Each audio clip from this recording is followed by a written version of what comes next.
Bonjour à tous, j'espère que vous allez bien. Pour ceux qui ne me connaissent pas, je m'appelle Corentin. Sur cette chaîne, on parle de santé mentale, de bien-être naturel, de développement personnel, bref, de toutes les choses qui peuvent vous aider à vous sentir bien au quotidien et également à surmonter les épreuves difficiles. Aujourd'hui, dans cette vidéo, je voulais revenir avec vous sur mon TAG, mon trouble d'anxiété généralisé et plus particulièrement les leçons et les enseignements que j'ai pu retenir de cette période, mais également les erreurs à éviter. Et si vous aussi vous souffrez de troubles d'anxiété généralisés, je suis sûr que cette vidéo va pouvoir vous aider. Avant de commencer cette vidéo, comme d'habitude, si tu aimes le contenu que je te partage, n'hésite pas à mettre un petit like, à t'abonner, ça fera toujours plaisir et en plus ça va aider au référencement de la chaîne. Tout d'abord, avant de rentrer dans le vif du sujet, j'aimerais recontextualiser cette période-là. Alors, on va revenir en 2012 et à la suite d'un décès, j'ai déclenché ce fameux TAG, ce trouble d'anxiété généralisé. Et durant les années qui vont suivre, je vais vivre les moments les plus compliqués de ma vie, mais à la fois les moments les plus challengeants. Durant cette période, je vais ressentir quotidiennement des symptômes anxiogènes très intenses.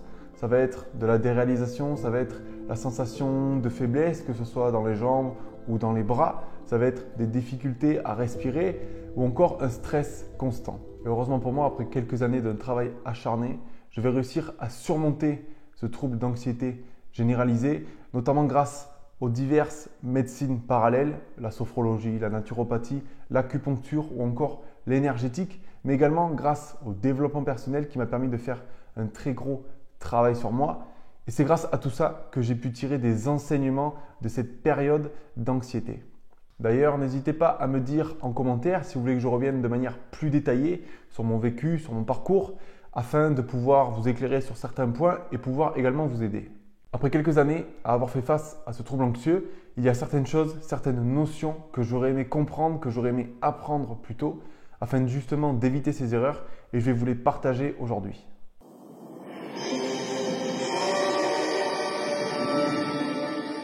Cette anxiété généralisée, au fur et à mesure des années qui passaient, a déclenché chez moi des peurs totalement infondées, des peurs totalement incontrôlables et surtout qui n'avaient absolument aucun sens. Mais en agissant en fonction de ces peurs-là, en les écoutant, je ne faisais que les valider. C'est-à-dire que j'étais en train de dire à mon cerveau inconsciemment « Ok, c'est dangereux, tu as raison d'en avoir peur ». Mais l'inconvénient ici, c'est que plus le temps va passer, moins vous serez en capacité d'affronter vos peurs, car votre cerveau va enregistrer tous ces moments où vous n'êtes pas passé à l'action et ça va lui permettre de vous faire valider la croyance que vous n'en êtes pas capable. On appelle ça le biais de confirmation. C'est-à-dire que lorsque vous allez vouloir passer à l'action, il va vous rappeler de manière consciente toutes les fois où vous n'y êtes pas allé et il va en gros vous dire tu ne l'as pas fait pour de bonnes raisons parce que la peur était justifiée. Et donc plus vous allez accumuler d'événements où vous n'affrontez pas vos peurs, plus vous allez renforcer votre croyance que vous n'en êtes pas capable et plus vous allez donner de ressources à votre esprit pour confirmer cela. Deuxièmement, j'ai compris ou plutôt j'ai appris qu'il existait en réalité deux sortes de peurs. La première peur que j'appelle la peur réelle, c'est-à-dire la peur que vous allez ressentir lorsque vous allez réellement vous retrouver face à un événement, une situation dangereuse. Par exemple, vous vous retrouvez face à un lion, tous les symptômes, tout le mécanisme que va générer votre cerveau pour faire face à cette peur-là, à cette dangerosité-là, et alors justifié. Et là, pour calmer la peur, il suffira de fuir cette situation dangereuse pour que tous les symptômes s'atténuent d'eux-mêmes. Deuxièmement, il y a la peur que j'appelle imaginaire. Et là, les anxieux, vous allez me comprendre, c'est-à-dire une peur qu'on va imaginer dans un futur proche ou lointain. Car en réalité, c'est une chose que j'ai fait. Si nous prenons le temps lorsque nous sommes anxieux d'analyser nos peurs, elles sont rarement, voire jamais dans le moment présent. C'est toujours sur des situations, des moments qui vont arriver dans le futur et qu'on imagine. Le problème, c'est que le cerveau ne fait pas la différence entre quelque chose qui est réel et entre quelque chose que vous allez imaginer. Alors, lorsque vous allez imaginer un événement ou une situation qui, a priori, vous fait peur, il va lui-même déclencher dans votre corps tous les mécanismes pour faire face à cette peur-là. Par la suite, quand j'ai compris, quand j'ai assimilé cette information qu'en réalité toutes mes peurs étaient dirigées vers le futur, j'ai pu mettre en place des actions adéquates. C'est-à-dire que lorsque je ressentais justement cette peur intense, j'essayais de revenir justement dans l'instant présent. Car en réalité, dans l'instant présent, tout était OK, tout allait bien. Et à la suite de ça, j'ai petit à petit, pas après pas, affronté mes peurs pour justement ancrer en moi et faire comprendre à mon esprit, à mon cerveau qu'en réalité tout allait bien. Et au lieu de retenir les moments où je ne suis pas passé à l'action pour lui faire valider que les peurs étaient justifiées, je suis passé à l'action pour lui faire valider que ces peurs étaient totalement injustifiées et que justement tout allait bien et que j'étais en totale sécurité. Et donc aujourd'hui, j'utilise ce biais de confirmation à des fins bénéfiques pour montrer à mon cerveau que toutes les peurs ne sont pas justifiées car j'ai déjà mené des actions à leur encontre.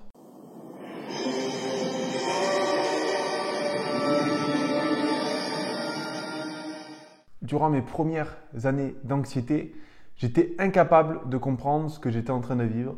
Personne n'était en mesure de mettre des mots sur ce que je ressentais, sur ce que je vivais. J'avais juste l'impression d'être complètement fou, d'être complètement unique dans ce que je pouvais ressentir, dans la façon dont je pouvais percevoir les choses.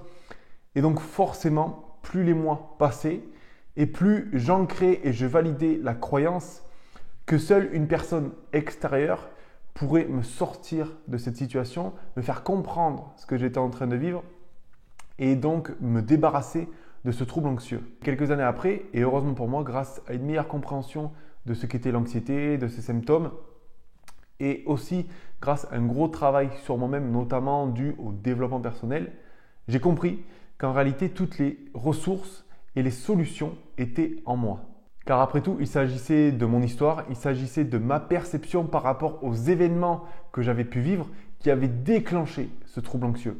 Et donc, toutes les personnes qui étaient extérieures ne pouvaient m'apporter que des questionnements, ne pouvaient m'apporter que des indications sur les chemins à suivre, les erreurs à éviter, mais ne pouvaient absolument pas faire ce travail à ma place et donc ne pouvaient pas me guérir à ma place. Comprenez bien une chose, l'anxiété est là pour vous délivrer un message.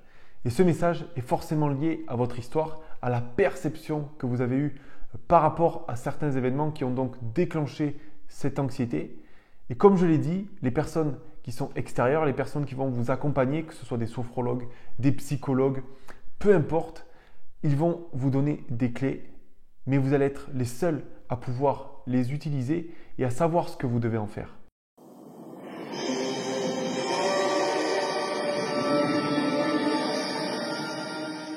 Honnêtement, qui n'a jamais prononcé cette phrase? Qui vit avec un trouble anxieux et n'a jamais songé au bon vieux temps où tout allait bien? Honnêtement, dans mon cas, ça a été ma métrique, ça a été mon objectif pendant plusieurs années. Toutes les actions que je mettais en place au quotidien, tous les accompagnements que je faisais sur moi-même étaient uniquement destinés à retrouver le Corentin d'avant l'anxiété. Et bien entendu, ça a été une grosse erreur et c'est notamment ça qui m'a maintenu des années dans l'anxiété généralisée. Encore une chose très importante à comprendre, l'anxiété, c'est un combat de vous contre vous-même, mais pas un combat contre votre corps ou votre esprit. En réalité, c'est un combat contre votre identité actuelle, qui vous êtes, et votre identité future, c'est-à-dire qui vous allez être, qui vous voulez être. C'est-à-dire que la personne que vous êtes aujourd'hui, l'identité que vous avez aujourd'hui, c'est-à-dire vos croyances, votre entourage, la perception que vous avez des choses, c'est tout ça qui malheureusement vous a mené vers ce trouble anxieux. Et en réalité, ce n'est pas grave, c'est une bonne chose, car toute cette identité, c'est aussi ce qui fait de vous une belle personne. C'est ce qui a attiré toutes les personnes que vous avez dans votre vie. C'est ce qui a généré toutes ces belles qualités que vous pouvez aussi avoir. Donc, en réalité, ce n'est pas grave. On ne peut pas guérir dans le même environnement qui nous a rendus malades. C'est-à-dire que vous ne pouvez pas être la même personne qui a généré ce trouble anxieux et la même personne qui va être capable de s'en sortir. Et en réalité, c'est une super nouvelle, car cela va vous permettre de changer, d'évoluer et d'aller vers une meilleure version de vous-même.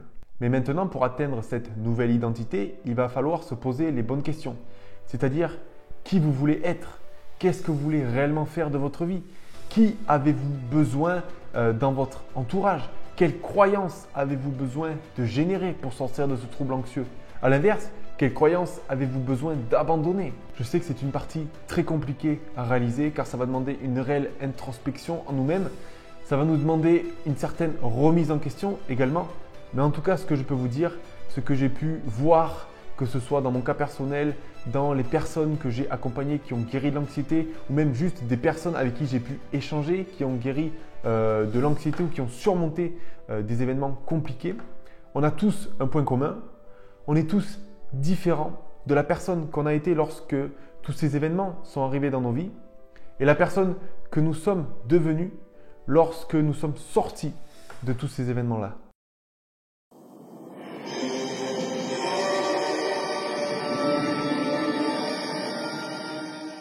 Dans mon malheur, j'ai eu la chance qu'il y a 10 ans, les réseaux sociaux n'étaient pas ce qu'ils sont aujourd'hui.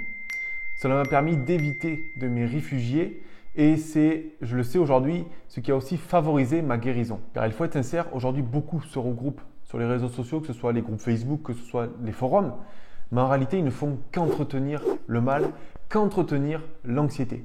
Et même si à la base ces groupes ont été créés pour libérer la parole sans jugement, pour permettre à certaines personnes de comprendre ce qu'ils étaient en train de vivre, pour ouvrir à la parole sur cette notion de santé mentale, très vite on a retrouvé des groupes où les gens étaient sans cesse en train de se plaindre, sans cesse en train de se comparer, de montrer, d'exprimer leurs symptômes, de poser des questions qui en réalité ne faisaient qu'entretenir leur anxiété. Et je sais très bien qu'au début, si on rejoint ce genre de groupe, c'est pour comprendre, c'est pour apaiser et c'est aussi pour nous rassurer. Malheureusement, notre cerveau est beaucoup plus malin que cela. Et lorsque vous allez poser une question sur pourquoi je suis en train de vivre cela, est-ce que quelqu'un a déjà ressenti ces symptômes? Même si une personne va dire oui, je suis en train de vivre ça, votre cerveau, et vous le savez, va toujours trouver la petite différence, le petit détail qui va vous faire dire que vous ne vivez pas exactement la même chose. Et il est très fort pour se focaliser uniquement sur cette différence, pour vous faire croire et pour ancrer encore une fois la croyance que ce que vous vivez est totalement différent et que vous êtes unique. Ou bien tout simplement au bout de quelques heures, de quelques jours, soit il va totalement oublier cette conversation et donc rematérialiser cette peur, ces symptômes, ou alors si cette peur s'est atténuée, il va la matérialiser sous de nouveaux symptômes. Pour être sûr que vous comprenez bien tout ce que je suis en train de vous dire, je vais vous demander de vous imaginer au volant de votre voiture.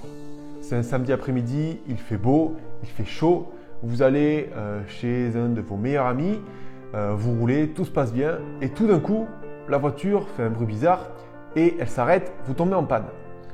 Vous décidez de l'amener dans la ville la plus proche pour trouver un garage afin de la réparer. Vous arrivez dans cette ville et devant vous, vous avez le choix entre deux garagistes. Le premier garagiste est implanté dans cette ville depuis plusieurs années, mais il a la réputation de ne pas réussir à réparer les voitures, voire même de ressortir les voitures encore plus abîmées que lorsqu'elles lui sont amenées. A l'inverse, à côté, vous avez un garagiste avec une super réputation. Dès que vous lui amenez une voiture, vous êtes sûr qu'elle va ressortir en bon état, quasiment comme neuve. Maintenant, je vous pose la question, à quel garagiste allez-vous confier votre voiture? Je suppose, et dans la logique, tout le monde a répondu vers le bon garagiste.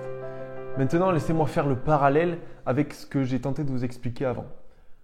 Pourquoi allez-vous chercher des solutions, une sécurité auprès de personnes qui sont encore dans leur anxiété, encore victimes de leurs troubles anxieux, plutôt que d'aller chercher des réponses, plutôt que d'aller chercher une certaine sécurité auprès de personnes qui sont sorties de ces troubles anxieux, qui sont sorties de ce mal-être. Car pour faire le parallèle, c'est exactement la même chose.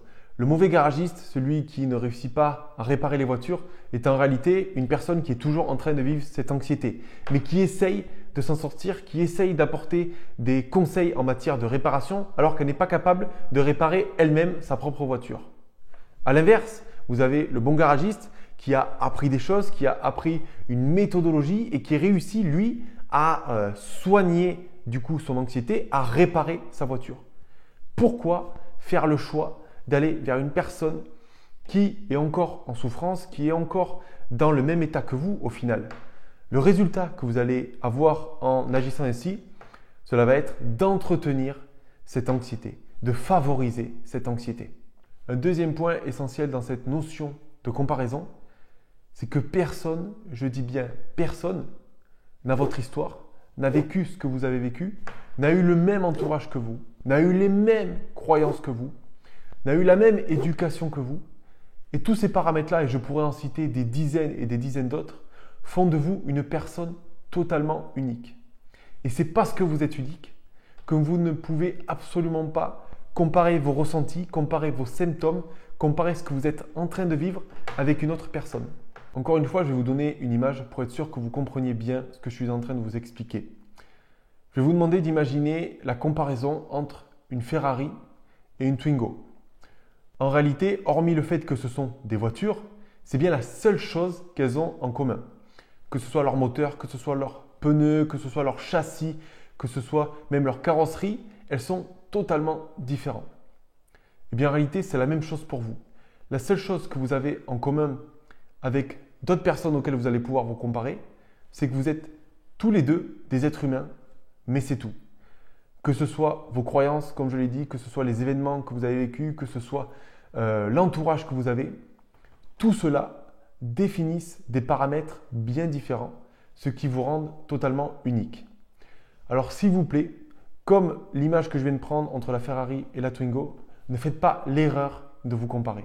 Avant de passer à la seconde partie de la vidéo, si ce que je te partage jusqu'à présent te plaît, n'hésite pas à t'abonner, ça fera toujours plaisir. N'hésite pas non plus à mettre en commentaire les erreurs, les apprentissages que tu as pu tirer des moments difficiles de ta vie.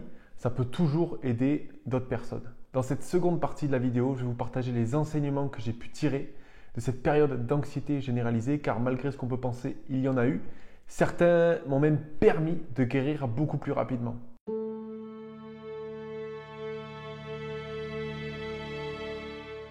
Et je l'avoue, j'ai mis de nombreuses années avant d'ancrer cette croyance, avant de comprendre ce mécanisme anxieux, car toutes les personnes qui vivent avec un trouble d'anxiété vont comprendre ce que je vais dire. Tous les jours, avoir des symptômes récurrents, des symptômes intenses qui vous empêchent de faire certaines choses, qui vous empêchent d'aller à certains endroits.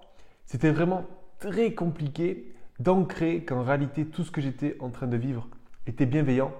Mais en fait, j'avais juste une mauvaise vision de l'anxiété et je n'avais pas toutes les informations. D'ailleurs, la première fois que j'ai entendu cette phrase, c'était grâce à mon ancien thérapeute, Jonathan, petite dédicace, qui m'a dit « accueille l'anxiété avec bienveillance ». Ça faisait des années que j'étais en souffrance, que j'étais en combat face à cette anxiété. C'était pour moi totalement impossible d'entendre cette phrase-là et surtout de lui donner raison. Mais après quelques temps de réflexion, il y a un point très important qui m'a permis de changer d'avis, c'est que Jonathan avait vécu la même chose que moi. C'est-à-dire que depuis toutes ces années, c'était la première personne qui m'aidait, qui avait vécu ce que j'étais en train de vivre. C'est-à-dire que si ça avait marché pour lui, ça pouvait forcément marcher pour moi. Et donc à partir de ce moment-là, cette phrase, cette croyance a commencé à prendre beaucoup plus de poids. Et en réalité, qu'est-ce que j'avais à perdre? Ça faisait des années que je me battais sans aucun résultat face à cette anxiété. Pire même, elle ne faisait que gagner du terrain. Alors qu'est-ce que j'avais à perdre? À changer de croyance et à changer de fonctionnement. J'ai donc commencé à apprendre, à acquérir des connaissances sur le cerveau, sur les neurosciences, à qu'est-ce qui se passe dans notre esprit lorsque l'anxiété se déclenche. En gros, le pourquoi du comment. Et bizarrement, petit à petit, l'anxiété a commencé à diminuer. Et cela peut sembler bizarre, voire paradoxal, mais aujourd'hui, l'anxiété, c'est un peu comme ma meilleure amie. Dès qu'elle se manifeste, c'est que je sais qu'elle a un message pour moi. Elle est là pour me guider, elle est là pour me permettre d'éviter de faire des erreurs et surtout de rester aligné avec mes émotions, avec mes ressentis, avec qui je suis. Et je sais que cet enseignement va sûrement être le plus douloureux à entendre et à mettre en place.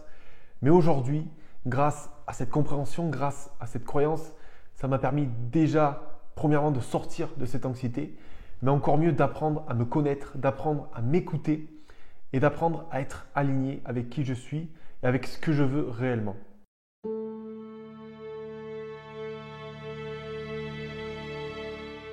La notion de perception, c'est quoi? Eh bien, en réalité, c'est la manière dont on va se positionner, la manière dont on va interpréter et voir un événement. Je suis sûr que vous avez déjà tous vu cette image sur Facebook. Deux personnes qui sont face à face, avec entre elles écrit un 6 et un 9. Et les deux personnes ont raison.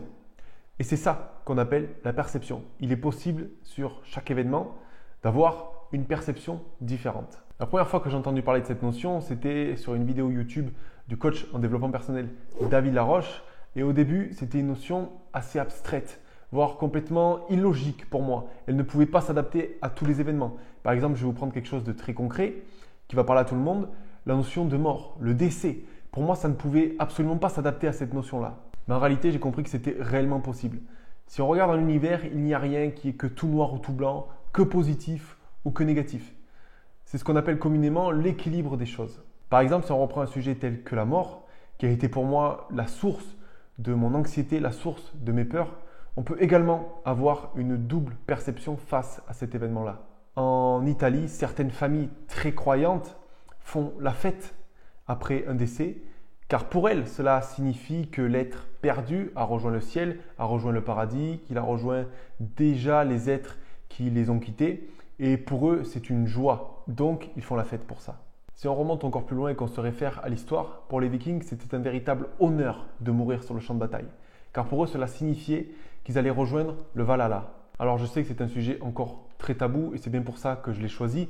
Car c'est sûr que ça va parler à tout le monde et qu'on peut voir que même sur un sujet tel que la mort, on peut adopter une perception totalement différente. Et encore aujourd'hui, on ne peut pas dire qui a raison à 100%. Il n'y a aucune preuve tangible qui a été apportée sur ce sujet. Je fais juste un petit parallèle pour toutes les personnes qui seraient intéressées par ce sujet. Je vous invite à lire les livres de Stéphane Alix. C'est grâce à ces ouvrages que j'ai pu retravailler mes croyances et que j'ai changé totalement ma manière de penser et de voir la mort. Pour en revenir à cette notion de perception, lorsque j'ai été capable de changer ma perception sur un sujet tel que la mort, j'étais persuadé que je pouvais l'adapter à n'importe quelle autre chose, n'importe quel autre événement de ma vie. Et c'est comme ça qu'en réalité, c'est devenu un super pouvoir. Et aujourd'hui, je sais que je peux l'utiliser et l'adapter face à toutes les situations, à tous les événements qui vont me challenger, qui vont me mettre en difficulté. Car je sais que la perception que j'aurai face à cet événement qui va me mettre en difficulté n'est que ma perception actuelle et qu'elle n'est pas unique. Et que donc, si je travaille à la changer, cela va m'apporter des solutions, cela va m'apporter une nouvelle vision de cet événement qui va me permettre de le surmonter et qui va me permettre de passer à l'action.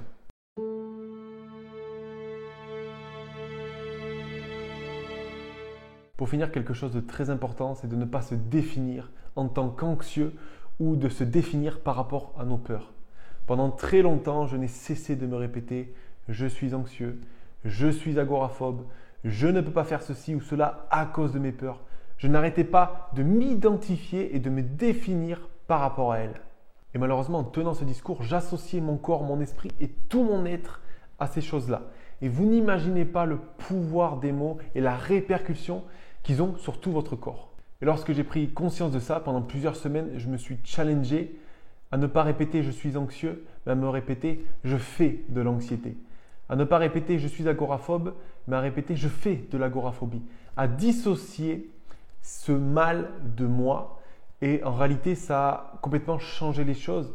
Ça a permis de reprendre confiance en moi, de comprendre que je n'étais pas anxieux, je n'étais pas agoraphobe et que je pouvais m'identifier à totalement autre chose. Et du coup, en arrêtant de me répéter ce genre de phrases, j'ai pu les remplacer par des phrases qui étaient importantes pour moi, des valeurs qui étaient importantes pour moi, que je voulais atteindre, que je voulais être. C'est ce qu'on appelle communément de l'autosuggestion.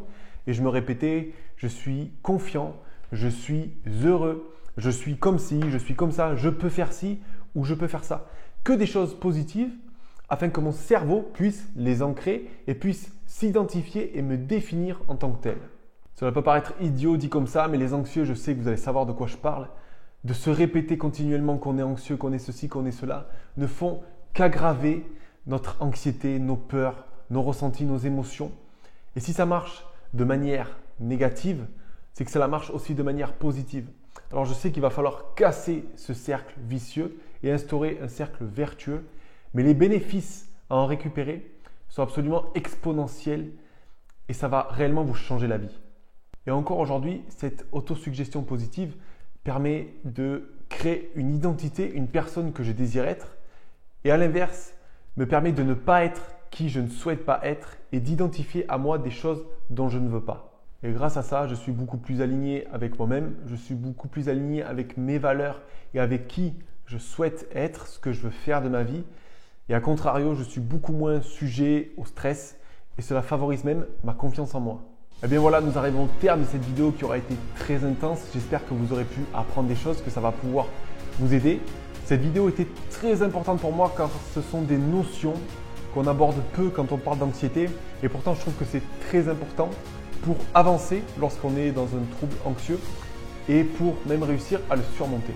Avant de partir, n'hésitez pas à laisser un commentaire en description, ça me fera toujours plaisir de vous lire et de vous répondre. N'hésitez pas non plus à vous abonner si ça vous a plu. En attendant, je vous dis à bientôt pour une nouvelle vidéo. N'oubliez pas de prendre soin de vous. Ciao!